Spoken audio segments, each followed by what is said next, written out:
It's in jeopardy. Washington Republicans, they want to repeal the Affordable Care Act. You heard it from Senator Nelson. They have no plan. They have no plan, people. And we know that a repeal without a replacement equals disaster. So now we have to seize on this opportunity to save the Affordable Care Act. So I ask you, are you going to join the resistance? Are you going to stand and fight to keep health care a right? Will you make your voices heard through protests, town halls, letters to the editor, and a whole bunch of other things by talking to people and getting out here? Good, because together we're going to need everybody to save healthcare in America. United we stand, divided we fall. United we stand, divided we fall. United we stand, divided we fall. And that's why we're going to fight to save healthcare for all. Thank you very much.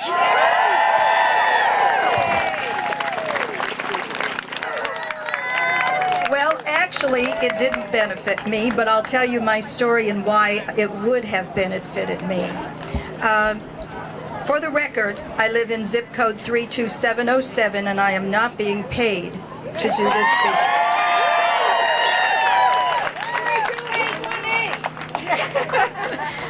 "13 years ago, I owned my own business, which I had owned for 25 years, which meant I was hiring employees and doing good for the economy. I had about $250,000 in stocks waiting for my retirement, and I was insured. I also had both parents with Alzheimer's, and I was their legal guardian. Well, after my mom died, I decided I would sell my business. When I sold my business, my health care insurance was through my company. I didn't realize that I needed to rush to get new insurance because I was healthy, had had insurance all of my life, and I was a tiny bit busy. So I applied when I had the time, found out I was uninsurable because I had treatable high blood pressure and no other known diseases or problems. Yeah, after my dad died, I found out I had breast cancer. I was still uninsured, again, the only time in my life. And I found out going through breast cancer when you're uninsured that there is no financial help for you anywhere. Had I been insured, my oncologist informed me that there was a company who would pay the balance of all my medical treatments, but because I was uninsured, there was no financial aid. All right, so here I am now, 10 years a breast cancer survivor. Needless to say, I do not have $250,000 in stock. My home, which would have been paid for in just a few years after I sold my business, now has a 22-year mortgage and will be paid approximately when I'm 90 years old. I don't just believe that the Affordable Care Act saves lives. It saves the quality of lives. I had done everything right, followed all society's rules, and should have lived as a little old lady out in my garden planting daisies and been secure. Well, in April, I turned 68. And I'm going to give myself a birthday present. You know, have you ever heard of that reversible mortgage that old people have to take out so that they can live in their home for the rest of their life?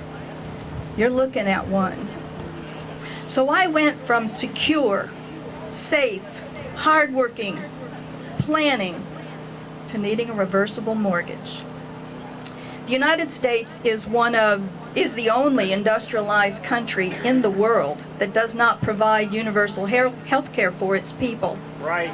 My story wouldn't exist if we had universal health care or even Affordable Care Act 13 years ago.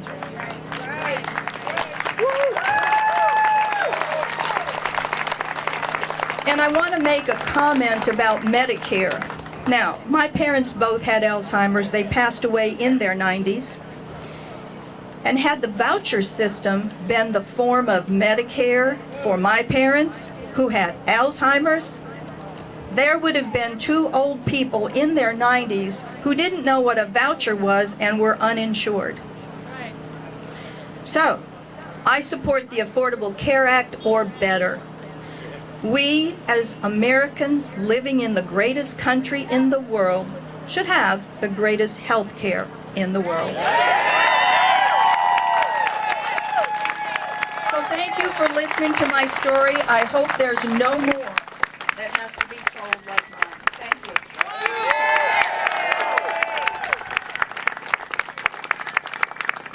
Thank you so much. I met this lovely lady at a rally outside of Rubio's office. I know a lot of people in the audience who come with me on Tuesdays in front of Rubio's office. We stand out there and we say, "Where's Rubio, and why is he not listening to us? Why is he not standing up for us?" So, these are the stories we don't want to repeat. Let us not forget what it was like before we had the Affordable Care Act. Because, unfortunately, we can hear all the sales pitches that we want to hear, but this is the reality of it. Hard-working people who lose everything and sometimes their life because they do not have health care. So I want to thank her for sharing her story. I want to thank all of you guys for coming.